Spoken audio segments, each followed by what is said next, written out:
Atos, capítulo 5. Mais um homem, chamado Ananias, casado com uma mulher que se chamava Safira, vendeu um terreno e só entregou uma parte do dinheiro aos apóstolos, ficando com o resto. E Safira sabia disso. Então Pedro disse a Ananias: "Por que você deixou Satanás dominar o seu coração? Por que mentiu para o Espírito Santo? Por que você ficou com uma parte do dinheiro que recebeu pela venda daquele terreno? Antes de você vendê-lo, ele era seu, e depois de vender, o dinheiro também era seu. Então por que resolveu fazer isso? Você não mentiu para os seres humanos, mentiu para Deus." Assim que ouviu isso, Ananias caiu morto, e todos os que souberam do que havia acontecido ficaram com muito medo.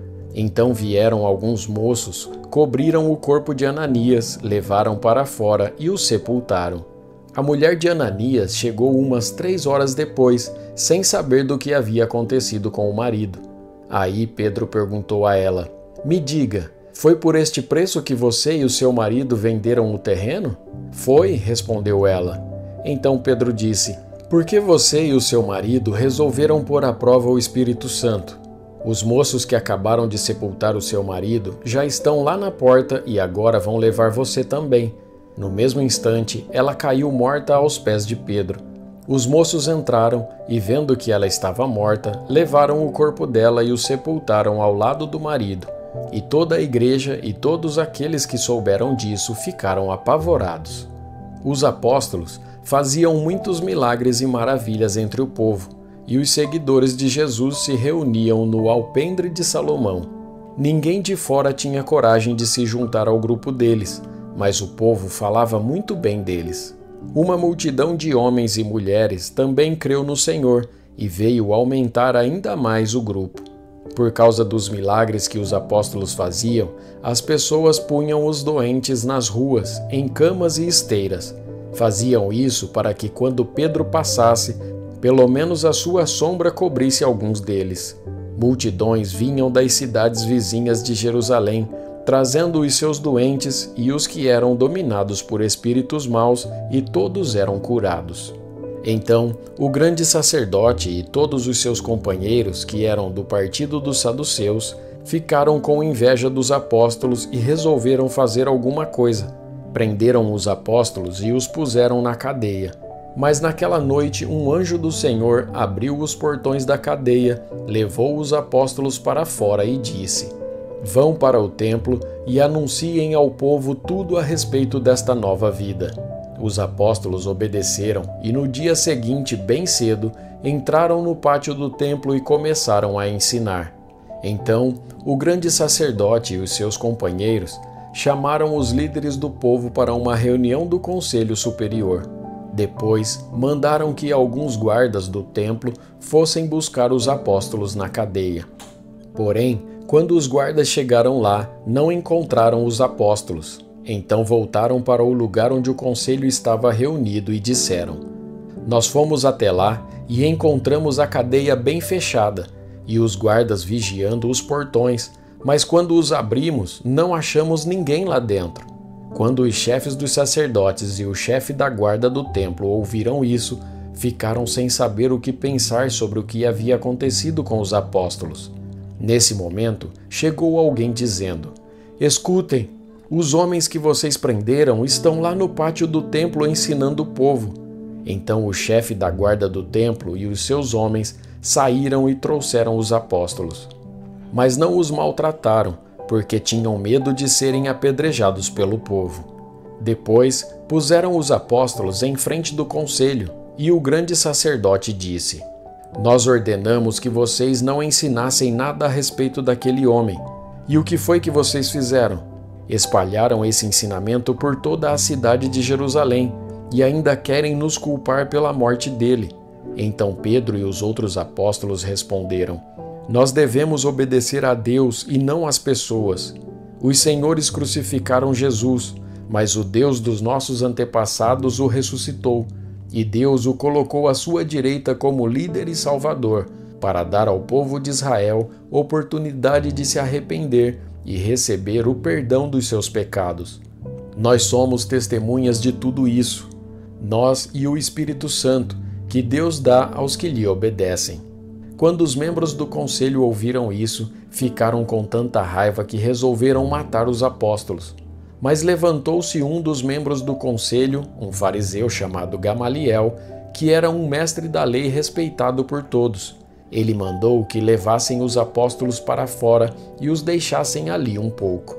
Então disse ao conselho: Homens de Israel, cuidado com o que vão fazer com estes homens. Há pouco tempo apareceu um homem chamado Teudas, que se dizia muito importante e que com isso conseguiu reunir 400 seguidores, mas ele foi morto. Todos os seus seguidores foram espalhados e a revolta dele fracassou. Depois disso apareceu Judas o Galileu, na época do recenseamento. Este também conseguiu juntar muita gente, mas foi morto, e todos os seus seguidores foram espalhados. Portanto, neste caso de agora, não façam nada contra estes homens. Deixem que vão embora, porque se este plano ou este trabalho vem de seres humanos, ele desaparecerá. Mas, se vem de Deus, vocês não poderão destruí-lo, pois neste caso estariam lutando contra Deus. E o conselho aceitou a opinião de Gamaliel. Então chamaram os apóstolos e os chicotearam, e aí mandaram que nunca mais falassem nada a respeito de Jesus. Depois os soltaram. Os apóstolos saíram do conselho muito alegres, porque Deus havia achado que eles eram dignos de serem insultados por serem seguidores de Jesus. E por todos os dias, no pátio do templo e de casa em casa, eles continuavam a ensinar e a anunciar a boa notícia a respeito de Jesus, o Messias. Capítulo 6.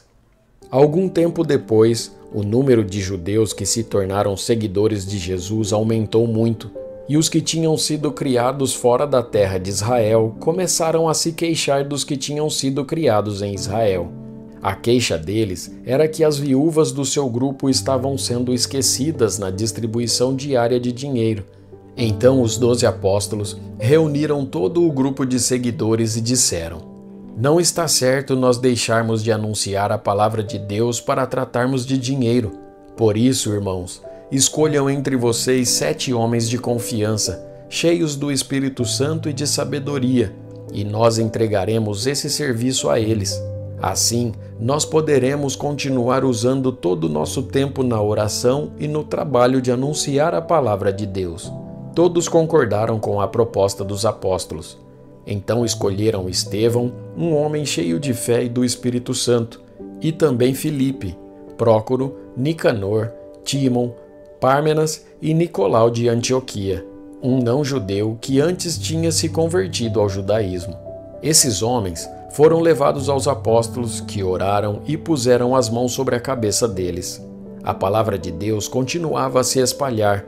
Em Jerusalém, o número dos seguidores de Jesus crescia cada vez mais, e era grande o número de sacerdotes judeus que aceitavam a fé cristã. Então, um homem muito abençoado por Deus e cheio de poder fazia grandes maravilhas e milagres entre o povo.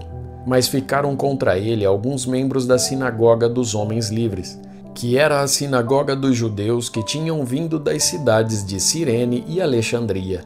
Estes e outros judeus da região da Cilícia e da província da Ásia começaram a discutir com Estevão, mas o Espírito de Deus dava tanta sabedoria a Estevão que ele ganhava todas as discussões. Então eles pagaram algumas pessoas para dizerem: Nós ouvimos este homem dizer blasfêmias contra Moisés e contra Deus. Dessa maneira, eles atiçaram o povo, os líderes e os mestres da lei. Depois foram, agarraram Estevão e o levaram ao conselho superior. Então arranjaram alguns homens para dizerem mentiras a respeito dele. Essas pessoas afirmaram o seguinte: Este homem não para de falar contra o nosso santo templo e contra a lei de Moisés. Nós o ouvimos quando ele dizia que esse Jesus de Nazaré vai destruir o templo e mudar todos os costumes que Moisés nos deu. Todos os que estavam sentados na sala do conselho superior olhavam firmemente para Estevão e viram que o rosto dele parecia o rosto de um anjo.